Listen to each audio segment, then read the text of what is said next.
Assalamualaikum warahmatullahi wabarakatuh.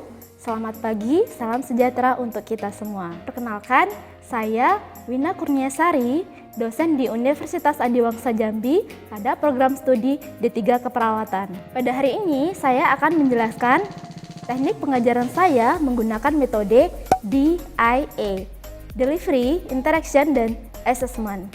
Pada mata kuliah yang saya ampu, mata kuliah Keperawatan Medikal Bedah 1 dengan bobot 3 SKS pada mahasiswa semester 3. Sebelum saya menjelaskan teknik pengajaran saya, terlebih dahulu saya akan menjelaskan deskripsi singkat mata kuliah, kemampuan yang diharapkan, serta mode pembelajarannya. Untuk deskripsi singkat mata kuliah Keperawatan Medikal Bedah 1 ini, di mana menjelaskan tentang konsep dan perspektif keperawatan medikal bedah, kasus-kasus dalam berbagai macam penyakit keperawatan medikal bedah, membahas tentang masalah keperawatan, serta praktek dasar dalam bidang keperawatan medikal bedah. Dengan mengikuti mata kuliah keperawatan medikal bedah ini, mahasiswa nantinya diharapkan mampu yang pertama menunjukkan sikap bertanggung jawab atas pekerjaan di bidang keahliannya, yang kedua menguasai filsafat serta konsep-konsep teori keperawatan medikal bedah, yang ketiga mampu mengembangkan pemikiran logis, kritis, sistematis, dan kreatif. Dan yang keempat, mampu mengelola hasil kegiatan riset, analisis keperawatan medikal bedah yang dapat bermanfaat bagi masyarakat. Nah, untuk mencapai kemampuan tersebut, mahasiswa nantinya akan diberi topik-topik pembahasan yang akan dibahas selama 14 kali pertemuan perkuliahan tatap muka di kelas. Di mana topik yang pertama adalah kajian penyakit demam berdarah dengue atau DBD, yang kedua peran perawat medikal bedah, yang ketiga kajian penyakit tropis, filariasis, dan tipoid, yang keempat masalah keperawatan pada ISPA, COPD, kor pulmonal, efisi pleura, dan TBC. Kemudian ada praktikum pemberian oksigen, praktikum pemberian nebulizer, dan praktikum perekaman EKG.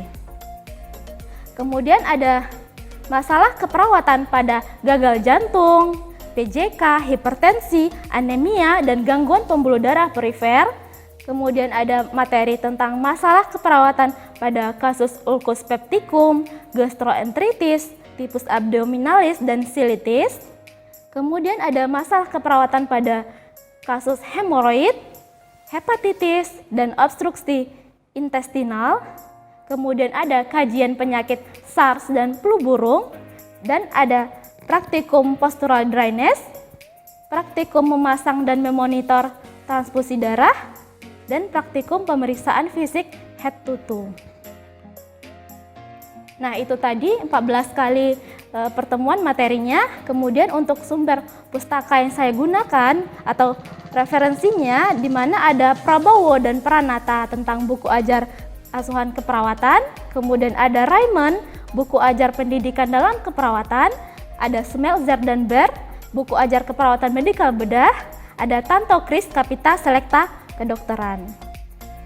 Nah, itu tadi gambaran singkat tentang mata kuliah keperawatan medikal bedah 1 ini. Selanjutnya saya akan menjelaskan metode DIA, di mana yang pertama adalah delivery. Delivery itu bagaimana cara saya menyampaikan perkuliahan kepada mahasiswa.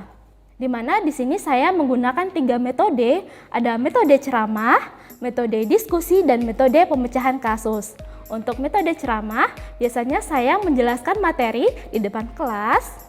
Kemudian untuk metode pemecahan kasus dan diskusi, itu biasanya saya akan memberikan satu kasus kepada mahasiswa, kemudian mahasiswa dapat menganalisis kasus tersebut sehingga nantinya mereka bisa menegakkan diagnosa keperawatan, kemudian menegakkan membuat intervensi, implementasi, serta evaluasi pada pasien di dalam kasus tersebut. Nah, tugas ini akan dikerjakan secara kelompok, di mana per kelompoknya terdiri dari 2-3 orang. Nah, untuk presentasinya akan diacak secara individu, sehingga nanti semua mahasiswa mempunyai peluang yang sama untuk tampil maju ke depan. Kemudian ada interaction. Interaction itu bagaimana cara saya berinteraksi dengan mahasiswa. Cara saya yang pertama adalah saya akan memancing mahasiswa untuk berpartisipasi aktif dalam perkuliahan dengan mereka banyak bertanya, kemudian membiarkan mereka untuk mengemukakan pendapat, sehingga nantinya proses belajar mengajar akan berjalan komunikatif dan dua arah. Selanjutnya teknik yang kedua, saya juga menggunakan WhatsApp group, di mana biasanya saya sering mengirimkan topik-topik pembahasan terkini ke dalam grup tersebut, sehingga diskusi juga berjalan di dalam grup WhatsApp tersebut. Kemudian assessment. Assessment adalah bagaimana cara saya menilai mahasiswa. Nah, biasanya pada pertemuan pertama perkuliahan, saya sudah menyampaikan kontrak perkuliahan, di mana di dalamnya memuat bagaimana cara saya menilai mahasiswa. Dengan begitu, jika mereka tahu lebih awal bagaimana sistem penilaian saya, diharapkan nanti mereka bisa mendapatkan nilai yang memuaskan. Nah, untuk skema penilaiannya ada, untuk absen saya berikan poinnya 10%, kemudian untuk tugas poinnya 20%, kemudian untuk keaktifan mereka di kelas poinnya 20%, untuk UTS poinnya 20%, dan untuk UAS poinnya 30%, jadi totalnya adalah 100%. Nah, oke. Berikut saya akan memperlihatkan cuplikan video mengajar saya pada perkuliahan pertemuan pertama dengan kajian penyakit demam berdarah dengue atau DBD. Assalamualaikum warahmatullahi wabarakatuh. Selamat pagi, salam sejahtera untuk kita semua. Jadi ini merupakan pertemuan pertama perkuliahan kita untuk mata kuliah keperawatan medikal bedah 1 ya. Baik, semuanya hadir ya untuk perkuliahan hari ini. Nah, untuk perkuliahan dengan mata kuliah keperawatan medikal bedah 1 ini kita ada 16 kali pertemuan ya. Dari pertemuan 1 sampai 7 itu kuliah, kemudian pertemuan 8-nya kita UTS, kemudian 9 sampai 15-nya kita kuliah, 16-nya kita UAS ya. Jadi totalnya ada 16 kali. Untuk sistem penilaian dalam mata kuliah Ibu, di mana ada poin-poinnya nih. Di mana yang pertama Ibu lihat dari total absennya, di mana poinnya ada 10%. Kemudian untuk tugasnya Ibu ambil poinnya 20%. Kemudian untuk keaktifan di kelas poinnya 20%, untuk UTS-nya 20%, dan yang terakhir untuk UAS-nya poinnya 30%. Jadi total semua adalah 100% ya. Nah, untuk capaian mata kuliah keperawatan medikal bedah ini atau untuk materi DBD, di mana kalian diharapkan nanti mampu menunjukkan sikap bertanggung jawab atas pekerjaan di bidang keahliannya secara mandiri dalam menganalisis kasus masalah keperawatan kajian demam berdarah dengue atau DBD. Jadi ini capaian mata kuliah untuk kajian penyakit DBD. Nah, tujuan pembelajaran ini adalah yang pertama adalah kalian nanti diharapkan mampu memahami konsep penyakit DBD ya, baik itu dari definisi ataupun dari menentukan kriteria analisis masalahnya. Kemudian kalian juga diharapkan mampu untuk bisa melakukan asuhan keperawatan pada pasien dengan DBD. Ya, asuhan keperawatan meliputi apa aja? Pengkajian, ya, ya. Oke, nah baru kita masuk ke teorinya nih tentang DBD. Sebelumnya ada yang bisa menjelaskan apa sih DBD itu? Ayo, ada yang bisa menjelaskan? Oke, Meli. DBD itu atau demam berdarah dengue atau dengue yang hemoragis itu adalah suatu penyakit yang ditularkan oleh nyamuk Aedes aegypti dan Aedes albopictus dengan masa inkubasi selama 14 hari. Iya, benar, tepat sekali ya. Ada satu lagi yang mau menambahkan? Ada? Belum? Belum ya? Oke. Bu, jelaskan apa sih DBD? DBD adalah suatu penyakit yang disebabkan oleh virus dengue yang masuk ke dalam tubuh melalui gigitan nyamuk Aedes aegypti dan Aedes albopictus. Bedanya apa? Ayo, ada yang tahu? Ya? Satunya jantan, satu betina, iya. Terus apa lagi kira-kira? Apa, Dewi? Aedes aegypti itu dia tuh nyamuk kota, sedangkan Aedes albopictus itu nyamuk desa. Oke, iya. Oke, jadi bedanya di mana? Aedes aegypti nyamuknya tinggal di perkotaan, sedangkan Aedes albopictus itu dia tinggal di pedesaan. Contohnya misal di daerah yang banyak semak-semaknya ya. Sampai di sini paham tentang pengertian DBD? Ada yang mau ditanyakan? Enggak? Kita lanjut dulu ya. Nah, penularan DBD umumnya melalui gigitan nyamuk Aedes aegypti dan Aedes albopictus. Jadi melalui air liur si nyamuk tadi, itulah yang ditularkan kepada manusia. Nah, ada yang bisa menunjukkan yang mana sih nyamuk Aedes aegypti dan yang mana nyamuk Aedes albopictus? Yang mana? Ini Aedes aegypti, yang ini Aedes albopictus. Ya, benar sekali ya. Jadi yang ada tubuhnya bintik-bintik putih ini adalah Aedes aegypti. Kalau ini ada bintik putih juga tetapi tidak banyak ya. Tapi kalau Aedes aegypti banyak bintik putihnya. Nah, ini cara penularan penyakit DBD. Dari bagan ini kira-kira ada nggak yang bisa menjelaskannya seperti apa? Gimana kira-kira? Ada yang bisa menjelaskan cara penularannya? Ayo, Meli, gimana? Kalau dilihat dari bagan ini gimana? Aedes aegypti itu menularkan ke penderita. Virus dengue itu masih ada di dalam lambung Aedesnya, terus menyebar ke jaringan nyamuk, terus dan liurnya itu menularkan ke orang lain. Dengue itu berada dalam tubuh nyamuk sepanjang hidupnya. Gitu ya. Oke, Ibu ulang ya. Jadi misalnya nih, si Gina kan lagi sakit DBD ya. Kemudian ada nyamuk Aedes aegypti atau nyamuk Aedes albopictus gigit si Gina, maka masuklah virus DBD tadi ke dalam lambung si nyamuk. Nah, si nyamuk tadi jika menggigit Meli, maka dia bisa menularkan virus DBD tadi ke Meli, ya. Seperti itu contohnya. Jadi siklus itulah yang terjadi berulang-ulang. Oke?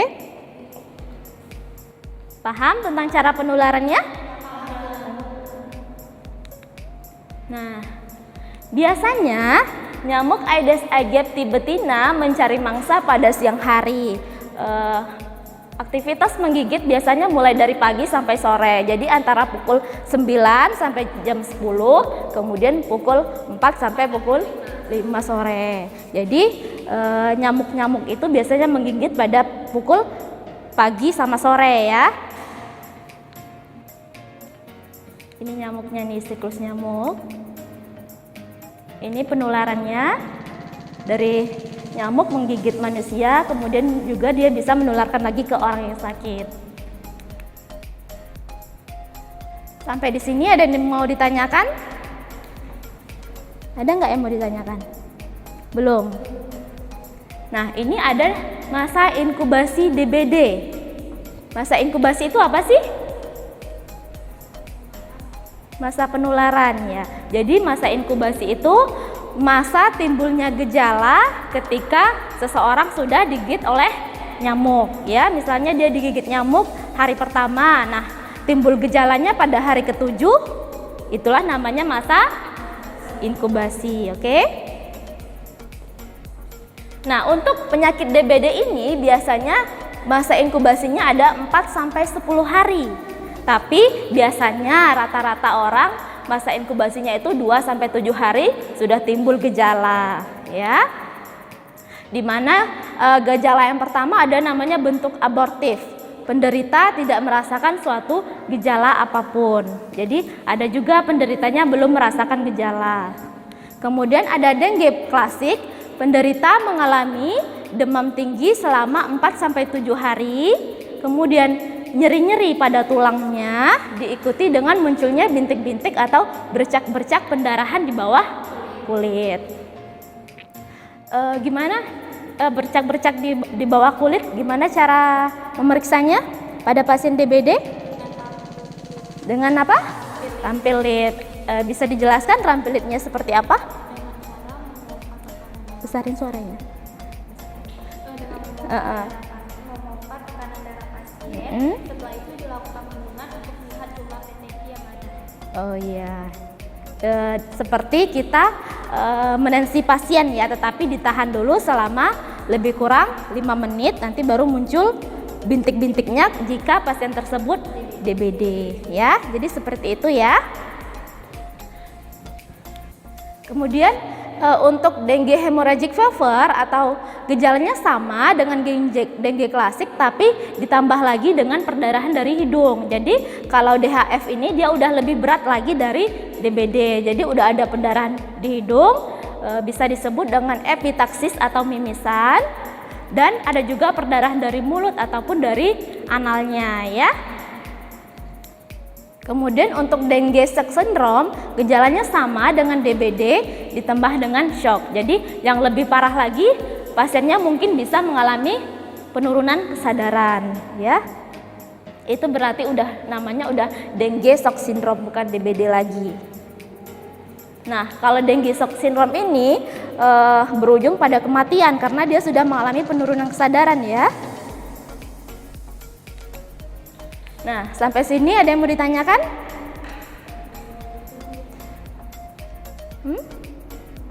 Belum. Kira-kira kalau nggak ada yang mau nanya, Ibu yang nanya nih, ya. Kira-kira ada yang pernah dengar cara pemberantasan DBD? Pernah. Gimana caranya?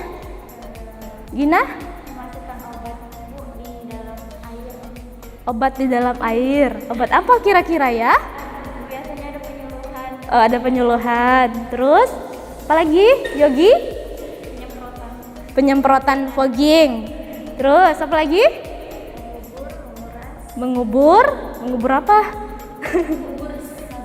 Mengubur sampah.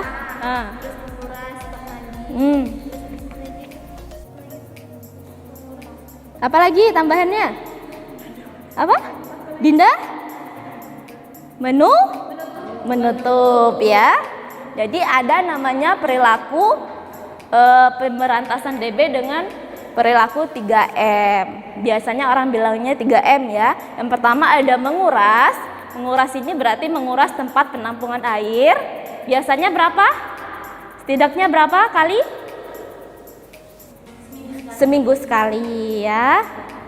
Kemudian menutup rapat-rapat tempat penampungan air, misalnya air-air yang dipakai untuk masak kan ditutup rapat-rapat ya. Kalau tidak ditutup takutnya nanti jadi sarang nyamuk atau sarang jentik nyamuk. Kemudian mengubur atau menyingkirkan barang-barang yang tidak dipakai lagi. Terus pernah dengar perilaku 3M+? 3M+? Belum. Nah, jadi selain dari 3M ini ada plusnya ternyata ya. Ada plusnya, apa sih plusnya itu? Nah, ini 3M plusnya. Jadi selain dari menutup, menguras, dan mengubur, ada juga mengganti air di vas bunga ya. Terus memasang kawat kasa. Apalagi? Kawat kasa itu kayak ventilasi di rumah yang kebuka kan dipasang kawat nyamuknya. Terus juga menaburkan seperti kata Gina tadi, menaburkan obat itu namanya bubuk abate ya. Kemudian ada juga menggunakan kelambu dan dilakukan fogging yang bisa dilakukan program pemerintah ya, fogging namanya. Itu tadi 3M+. Ada yang mau ditanyakan tentang DBD? Atau pernah sudah menemukan pasien DBD? Pernah ya. Gejalanya seperti apa? Demam tinggi, teki, terus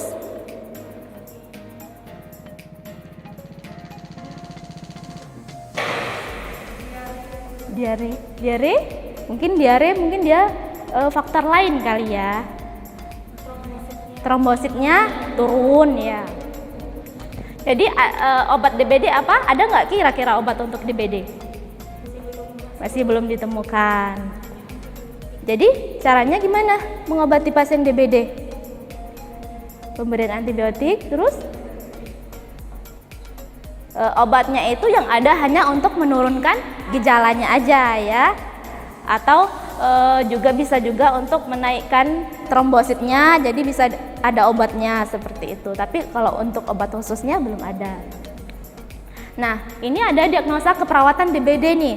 Ini diagnosa yang sering muncul pada pasien DBD. Yang pertama adalah hipertermi, yang kedua ada risiko tinggi kekurangan volume cairan, yang ketiga resiko tinggi shock, dan yang terakhir perubahan nutrisi. Ini diagnosa yang sering muncul pada pasien DBD. Nah, sekarang ada tugas dikerjakan sekarang, waktunya lebih kurang 5-10 menit ya. Dibagi ya per kelompok 2 orang ya, pas ya 6 orang. Oke, disusun dulu. 2 orang gini aja. Berhadapan. Nah, bisa dilihat kasusnya? Bisa dibaca? Nah, ini ada kasus tentang penyakit DBD.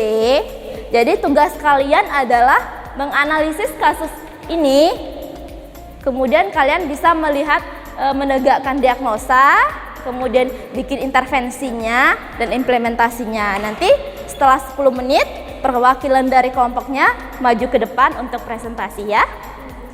Bu berikan waktu sekarang ya.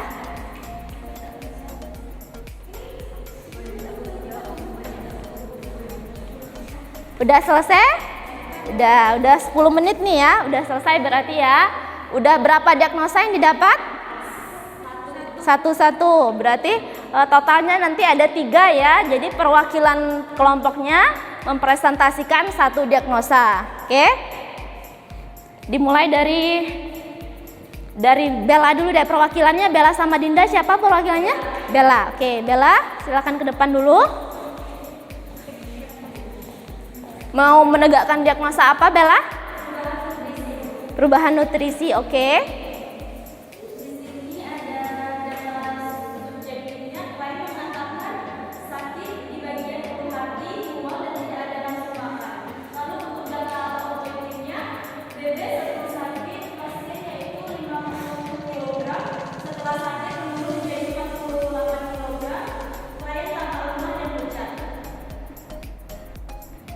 Udah. Terus kira-kira intervensi apa yang bisa diberikan untuk diagnosa perubahan nutrisi?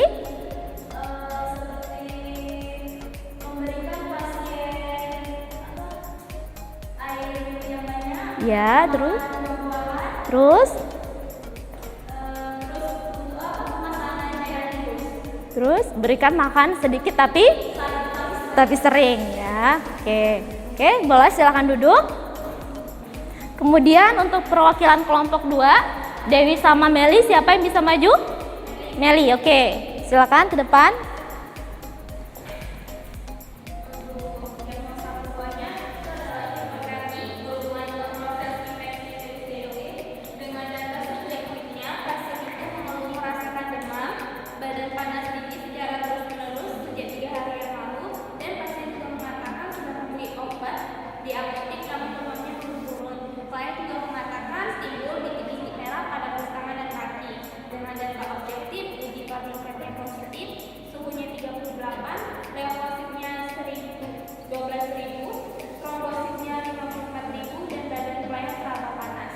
Oke, itu tadi untuk diagnosa hipertermi ya.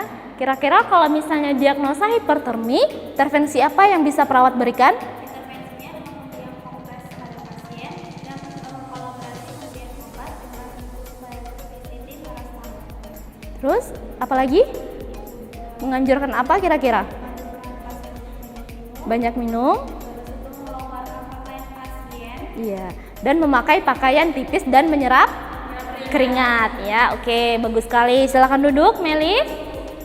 Kemudian untuk kelompok 3 perwakilannya Yogi dan Gina. Siapa? Gina ya, silakan maju ke depan.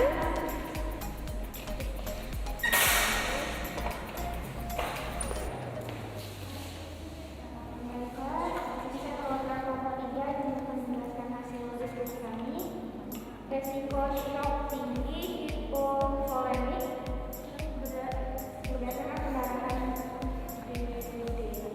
Data subjektif, keluhannya keluar darah dari hidung 1 jam sebelum masuk rumah sakit. Darah berwarna merah di tangan dan kental, jumlahnya lebih kurang 1,5 sendok teh. Klien mengatakan baru pertama kali dialami dan tidak ada proyek kepala terbentuk dan mengorek hidung. Data objektifnya, tekanan darah 170, nadinya 85 kali per menit, respirasi dari 24 kali per menit, suhunya 38 derajat, leukosiknya 12.000, 5.000 sampai 10.000, trombositnya 54.000 atau 150 sampai 400.000. Klien tanpa koma dan cari hidung tanpa kemerahan. Oke, jadi resiko shock pendarahan ya? Ya. Jadi kalau misalnya resiko shock, kira-kira perawatnya bisa memberikan intervensi apa pada pasien? Ya, kira-kira apa yang bisa dianjurkan ke pasien tersebut?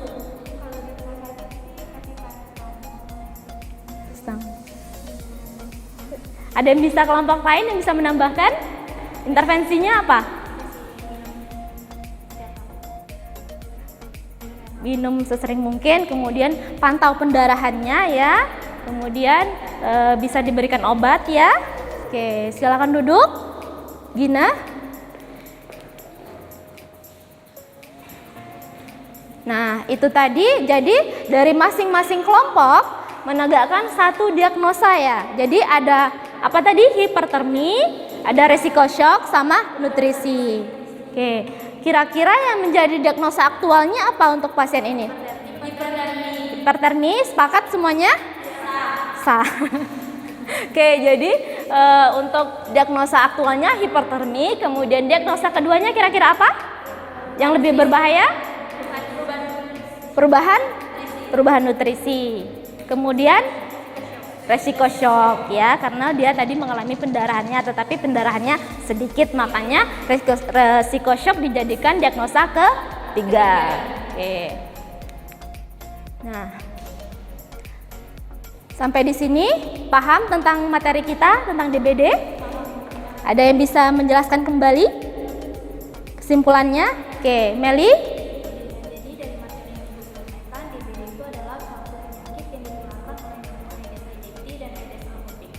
Dengan rata-rata gejala timbul pada hari 2 sampai 7 hari dengan diagnosa utamanya itu hipertermi, terus perubahan nutrisi, resiko shock, 3 diagnosa utama. Oke, ada yang bisa menambahkan? Teman-temannya? Jadi DBD itu adalah penyakit yang ditularkan oleh nyamuk apa?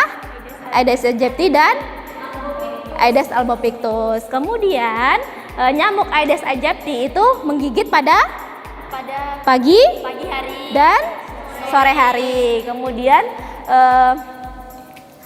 untuk melakukan pemberantasan nyamuk DBD ini caranya apa? 3M, menguras, menutup. Kemudian untuk 3M plusnya apa? melakukan Fogging, terus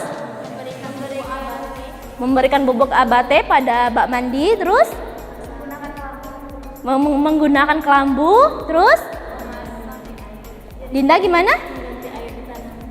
Mengganti air di vas bunga, terus ya mencegah tidak membuat gantungan baju yang banyak di balik pintu ya. Jadi itu karena obatnya belum ada, jadi DBD ini salah satu caranya agar kita terhindar adalah dengan melakukan pemberantasan sarang nyamuknya. Oke? Kalau begitu Ibu akhiri dengan alhamdulillahirabbil alamin. Wassalamualaikum warahmatullahi wabarakatuh. Nah, itu tadi video mengajar saya. Semoga bermanfaat. Sampai jumpa. Wassalamualaikum warahmatullahi wabarakatuh.